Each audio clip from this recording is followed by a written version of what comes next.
Welcome back. So the Independent Police Investigative Directorate has declassified a report that details how Charl Kinnear was murdered. The anti-gang unit cop was killed 4 years ago outside his Bishop Lavis home in Cape Town. Now, it's believed that the report has the names of the police officers who knew about the threat to Kinnear's life. Particular response to this report that has come out. We are joined by Paul O'Sullivan, who is, of course, a forensic investigator. Good evening to you. Good evening. Thank you for joining us. There's so much to look at, because not only does this report that now has been declassified talk about a lot of the details around what was found in that investigation around the death of Charl Kinnear, but it also looks quite extensively as to how he lost his security detail. Yeah. Now, Charl Kinnear's wife, obviously having come out this week and said she's upset that the report was classified from the very beginning. I want to get your thoughts on that one. Why you would think that the report needed to be classified, and why we get to this stage that it needs to be declassified. Well, first of all, obviously I pay tribute to Charl Kinnear. I met with his wife. A very tragic situation. If we deal with the IPID report, it was unnecessary to classify it. What was the purpose of classifying it? There was no need. It was floating around out there. The media had it. A number of people had it. I even had it myself. In fact, that was several years ago, and I was looking for it today and I couldn't find it. So, you know, that's how long ago it was. Even Charl Kinnear's wife had the report, and yet they classified it. It's a tragic situation. If you look at what happened, the first sort of serious episode was the withdrawing of his protection. Now, it doesn't necessarily mean that he wouldn't have still been murdered, but it would have been a lot harder to murder him had there been bodyguards there. The next thing is, if you analyze what happened, we had a chap by the name of Brad Goldblatt who was selling pings for a living. Now, that's a violation of everybody's right to privacy, that somebody can buy a ping to find out where you are at any given moment in time. And I happen to know about that because my phone was pinged quite a bit, and I had to take Vodacom on and have my phone classified to an extent that where people couldn't ping my phone. Now, in this particular case, Brad Goldblatt has admitted that he was acting criminally, that his conduct was unlawful, and yet he's been given indemnity from prosecution. But it goes a bit further than that, because he came to see me after the event. And what's transpired was he had tipped off the police, certain people within the police, that he was selling these pings to Killian. And Killian was in turn doing it for, allegedly, doing it for Modak. Now, and they're all sitting behind bars now, waiting for justice. But Goldblatt, despite the fact that he was acting unlawfully, at least took some sort of steps to try and alert the authorities that he was pinging a colonel in the police who worked for the anti-gang unit, and that the pings were being done for this guy Killian on behalf of Modak, who Modak has always had a less than savoury reputation. Now, the police did several massive mistakes, and one has to determine whether those mistakes were intentional or reckless.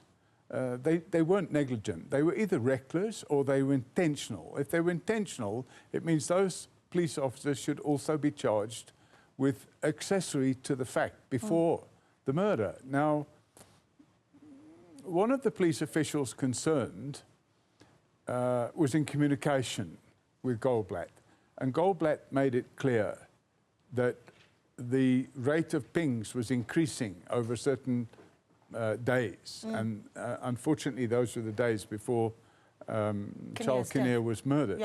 Now,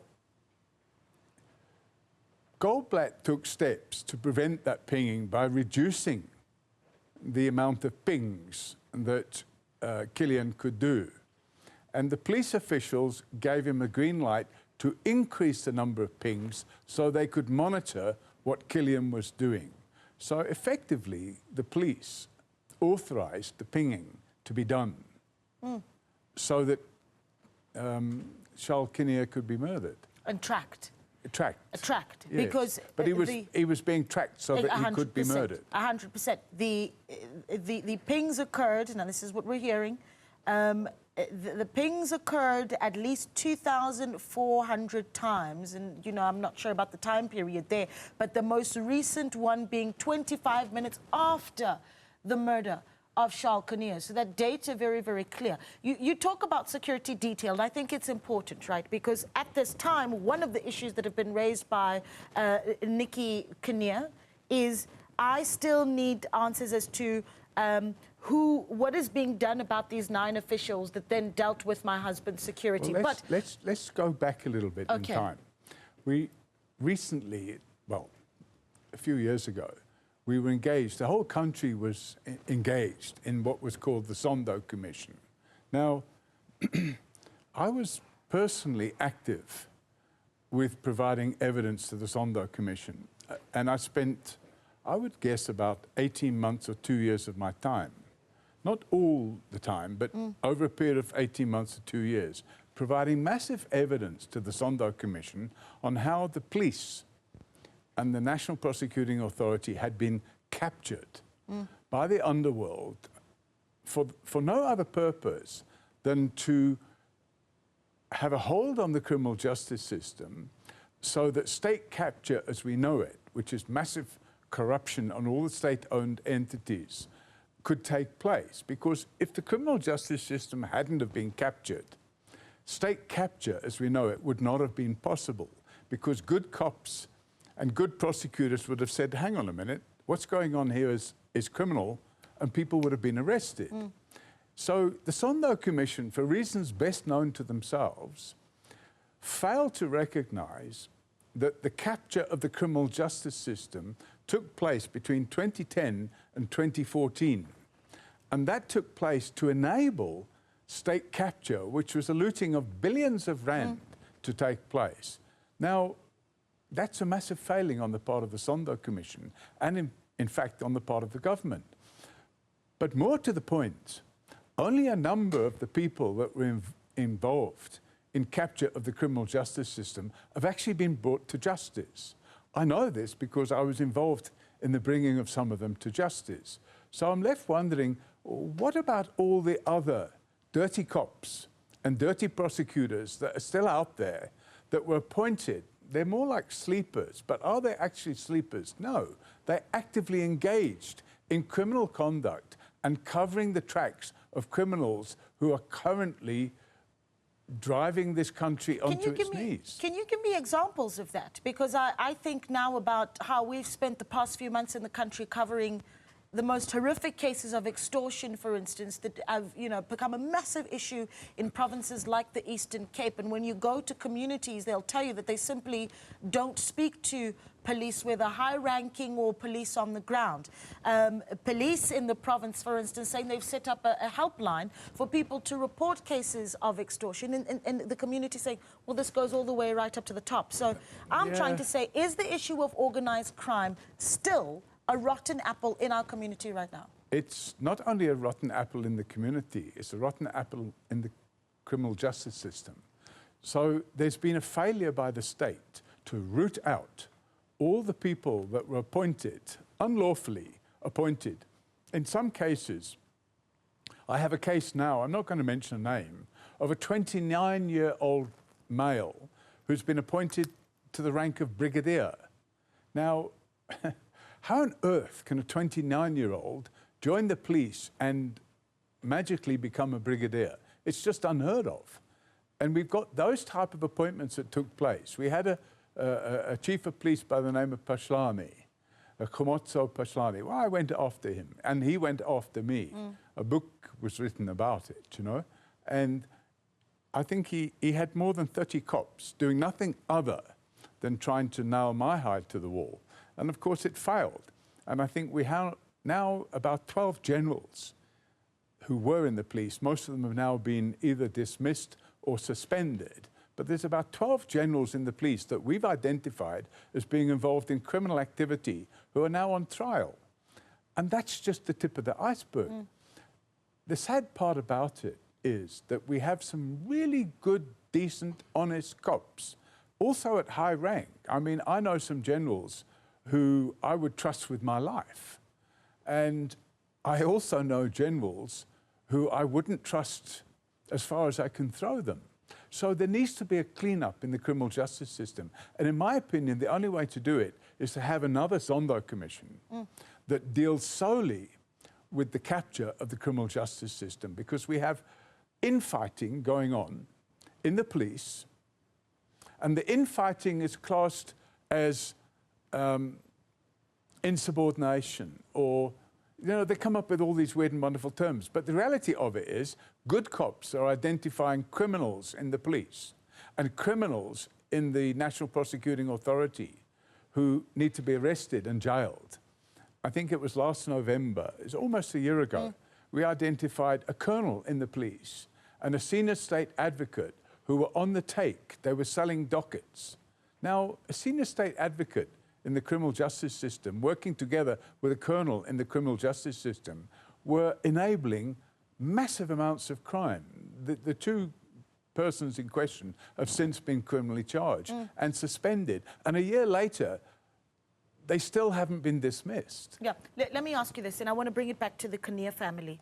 This week we spoke to Nikki Kinnear, and I want you to hear what she says. We're going to play this clip, but listen in, because here she talks about her concerns around her own safety at this point, right? Listen to this. Naledi, in my case, two of the officials that's implicated in the report did my risk assessment. So you can imagine what was said in my risk assessment, because there's two people mentioned, and that in the report, two implicated parties, okay? So that were responsible for my risk assessment, which means making the decision whether I need security or not. Having said that, the court trial, the High Court trial, started on the 29th of January this year. I had protection. They arrived as per normal on the Sunday, the 28th of January. And at 8 o'clock the morning, they just got a call they need to withdraw. And that was apparently on instruction from our Provincial Commissioner, General Patekile. So a day before the High Court, knowing that myself would need to go, knowing that I'm possibly a witness, our PC made the decision withdraw. So the security detail that was assigned to you was taken from you, and you hear there from Mrs. Kinnear essentially saying that the 9 officials that are implicated in this IPIDS report, 2 of them did her security assessment. We're going to be following up with the story. Mrs. Kinnear, we really do appreciate your time. Thank you so much for speaking to us at this, what is, I can imagine, for the Kinnear family, a very, very difficult... So that's a discussion that we had earlier this week. Is she vulnerable at this point? Look, I haven't carried out a risk assessment, which obviously needs to be done, and I'm hoping that somebody has carried out a risk assessment. My first take on that is that the persons most vulnerable are the people that are carrying out the investigations, the people that have the dockets, have the evidence. Those are the people that need to be disposed of in order for the criminals to get off the hook. And I respect Nikki Kinnear quite a lot, and I did spend a bit of time with her discussing these issues. Now, my personal feeling is that I don't believe her life is at risk. However, we are talking about a lady whose husband was murdered doing his job. Outside her home? Yes. And I think the state should at least demonstrate that they care. And this blasé attitude of not caring is indicative of the fact that the criminal justice system remains captured. And until the criminal justice system is uncaptured, we're never going to crack crime in the country. I did an analysis the other day. We looked at, we specialize in commercial crime, you know, in in investigating fraud and corruption. And my analysis the other day, I worked out that with all the cases the state currently has to prosecute, if everybody stopped committing white-collar crime tomorrow, it would take 17 years to prosecute the backlog of crimes that dockets have been opened on. Now the trouble is that the state are forced to cherry-pick the dockets that they can prosecute. So they obviously go after the dockets that have been properly assembled, properly put together, well investigated by the police and guided by prosecutors who know what they're doing. But the problem is that there are people with hidden interests inside the criminal justice system who go to extreme lengths to protect the criminals because they're being paid to protect them. And that would include police and prosecutors. So you end up in a situation where the prosecutors and the police, the dirty prosecutors and the police, work together. And then it's signified as infighting, but it's not really infighting. And quite often you've got racial undertones in there as well. For example, we have a number of entities in the country who would call themselves under the umbrella of civil society. And there's a group of these NGOs who operate under the guise of being civil society, who want to put pressure on the government and the NPA and the police to do this and do that and do the other. And they often have little ceremonies where they give each other awards, and they invite senior personnel from the NPA or the police to come and give presentations about this subject and that subject. But none of that effectively deals with the fact that the criminal justice system is captured. And people like Charl Kinnear are entitled to have justice for the murder of her husband. And she wants answers, certainly, and justice. We're going to take a short break. When we come back, we'll continue this discussion. I want to dig more into this call that you're making for a commission of inquiry into the capture of the criminal justice system. Welcome back. We continue with this discussion. The Independent Police Investigative Directorate having declassified a report that detailed really some of the details around the murder of Charl Kinnear. The anti-gang unit cop was killed 4 years ago outside his Bishop Lavis home in Cape Town. It's believed that the report has the names of the police officers who knew about the threat to Kinnear's life. We continue our discussion with Paul O'Sullivan, who is, of course, a forensic investigator, who just before the break called for a commission of inquiry into the criminal justice system. And just during the ad break there, we were talking about the cost of what the Zondo Commission came with. In fact, that was what? It cost us 1 billion rand. Are you saying we spend another billion? My understanding is that the Zondo Commission, who made 3 applications to court to extend their life, spent over 1 billion rand of taxpayers' money. And my understanding of that 1 billion rand is that 200 million was spent on preliminary investigations into the capture of the criminal justice system. And right at the end, they decided to jettison and kill off any further research or investigation or reporting on the capture of the criminal justice system. And that was quite tragic because the criminal underworld that was involved in state capture had taken a conscious decision to protect their backsides before they started state capture by capturing the criminal justice system. So there would be no cops or prosecutors ready, willing and able to take them on.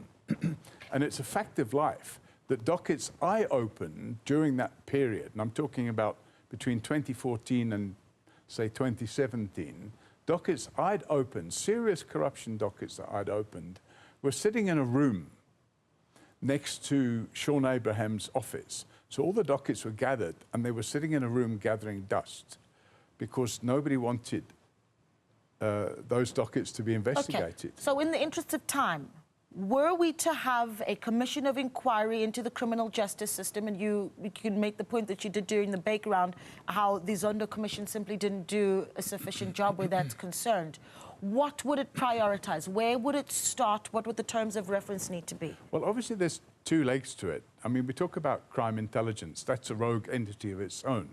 I mean, there's so much infighting going on there. Crime intelligence was bastardized and became a political tool by what is commonly known as the Zupta administration. And they were spying on people that they felt they could be threatened by, which included people like myself, General Boyson from KZN. All of these people were being spied upon. Phones being tapped, listened into, and extrajudicial activities being taken to bring those people.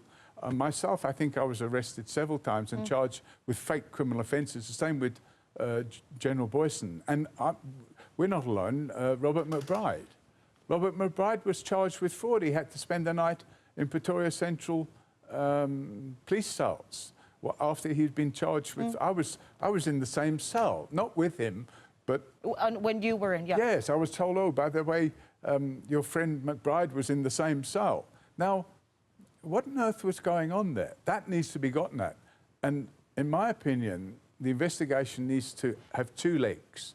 I think crime intelligence is another story altogether, but it's part of the police. So there needs to be one leg that deals with the capture of the police and another leg that deals with the capture of the prosecution authority. How did people like Sean Abrahams go from being, let's say, a grade C or grade D to being grade Z, right at the top of the...